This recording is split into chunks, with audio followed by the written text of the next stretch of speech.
Perguntas difíceis dos filhos. Aqueles momentos em que ficamos em suspenso, sem saber o que responder a questões como: por que tenho de estudar? Posso experimentar um cigarro? Ou o céu existe mesmo? Bárbara Ramos Dias é psicóloga e autora deste livro Respostas Simples às Perguntas Difíceis dos Nossos Filhos e é a nossa convidada esta manhã. Muito bom dia, obrigada pela presença. Isto, por muito que se fale de questões difíceis, de relação entre pais e filhos, o tema nunca se esgota. Nunca. E esta questão também não tem aquela pergunta, ou melhor, há aquelas respostas para 1 milhão de euros, mas não há as respostas certas, não é? Nunca sabemos muito bem o que responder. Porquê? Porque às vezes ficamos também encabulados e ficamos também com vergonha. E a pensar de onde é que surgiu esta agora, não é? Surgiu e tudo isso. E ficamos também com as nossas próprias dúvidas, não é? Por isso eu costumo dizer que os miúdos não devem ficar sem resposta e basta nós respondermos com o coração, com aquilo que nos vai na alma. Tudo é certo. É esse o segredo? É esse o segredo. Depois depende, claro, do bom senso, da religião, da própria cultura de cada família. Portanto, todos nós somos diferentes.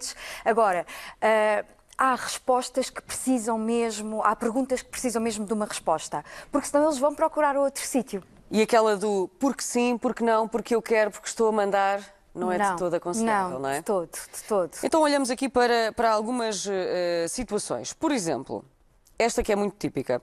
És mesmo má comigo. E a mãe diz, tu achas que eu sou má, mas põe a mesa, por favor. Exatamente. Assertividade. E a criança responde, estás sempre a chatear-te comigo.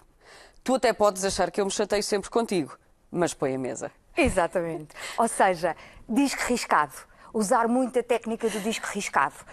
Repetir a ordem. Eles não ouvem grandes sermões. Percebem em si frases curtas, assertividade e clareza no discurso. Por isso, quanto mais diretos nós formos, mais eles ouvem as nossas ideias. Frustrações. Mãe, vou comer um donut agora.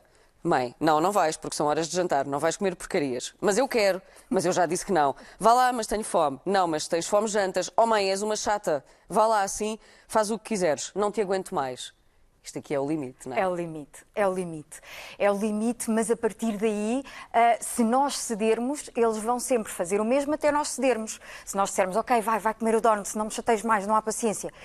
Não é isso que é suposto, é nós dizermos, ok, já disse, vais jantar, tens fome, jantas. A seguir, se quiseres, comes o donut. Claro que a seguir já não apetece o donut, não é? Exatamente. E, portanto, vamos acreditar que não é? Se não, pronto, se quiser comer a seguir ao jantar, seguir, já está tudo bem. Mas a regra é, primeiro jantas, depois então comes aquilo que tu quiseres. Mas às vezes os pais não têm cabeça, não vamos dizer as coisas, não vamos dissimular as palavras, não é? Exatamente. Cabeça, paciência, porque ao fim do dia é muito complicado. E no caso de vários filhos, às vezes torna-se difícil fazer esta gestão. Claro, eu tenho 3, por isso bem sei. No limite, qual é que é aquela resposta que temos de ter sempre guardada aqui na nossa gaveta, no nosso cálculo mental, para responder assim diretamente? Um truque. Um truque é o disco riscado, eu uso muito isso.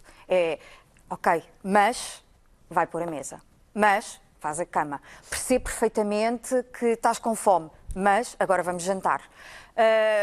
Percebo que estás a correr e não tens tempo de fazer a cama, mas não sais de casa enquanto não fizeres a cama. Vai fazer a cama. Mas não sei o que... Faz a cama, lava os dentes, só assim. E depois há outra técnica que eu ensino também muito no livro, que é usar o post-it. Muitas vezes de manhã nós estamos, e despacha-te, ainda não lavaste os dentes, é todos os dias a mesma coisa. Eu ouço todos os pais a dizerem isto, não é? Se nós fizermos uma coisa que é usar um post-it com uma ordem, do género, às 8 sai de casa, quem não estiver com os dentes lavados, não sai.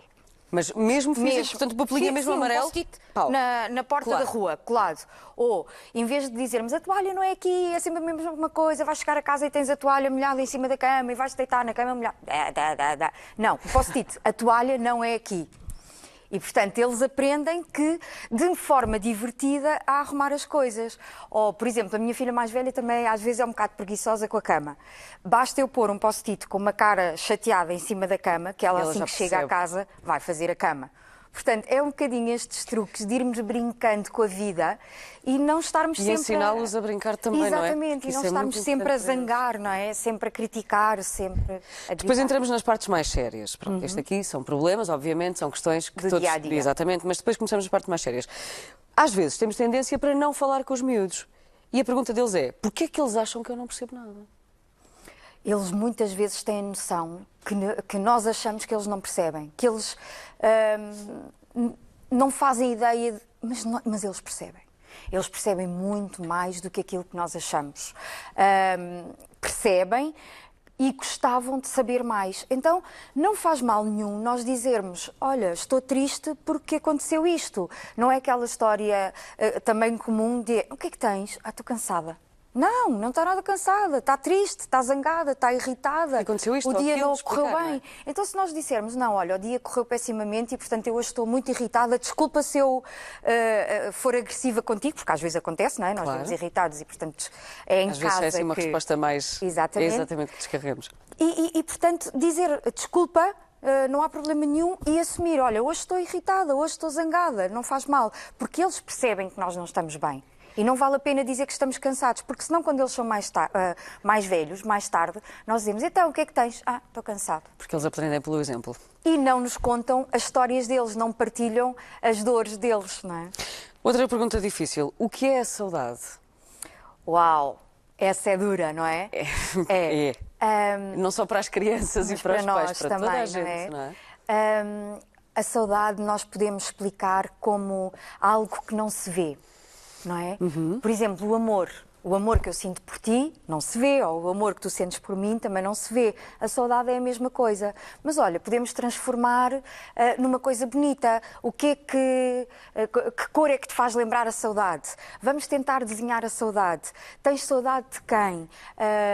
Vamos ver fotografias para matar essa saudade, para termos essas recordações no nosso coração. Portanto, são tudo emoções que estão dentro de nós e que podemos partilhar com eles. E às vezes esta pergunta da saudade pode vir a outra que é particularmente dolorosa. Quando toda a gente morrer, com quem é que eu fico? Sim, essa também é comum. Principalmente quando há assim mortes recorrentes, não é?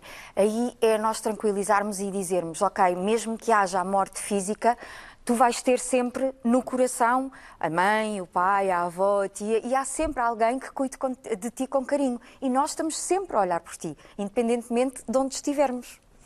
Bárbara Ramos Dias, obrigada por estas dicas para respostas Obrigada. simples às perguntas difíceis. Bom dia. Obrigada. Bom dia.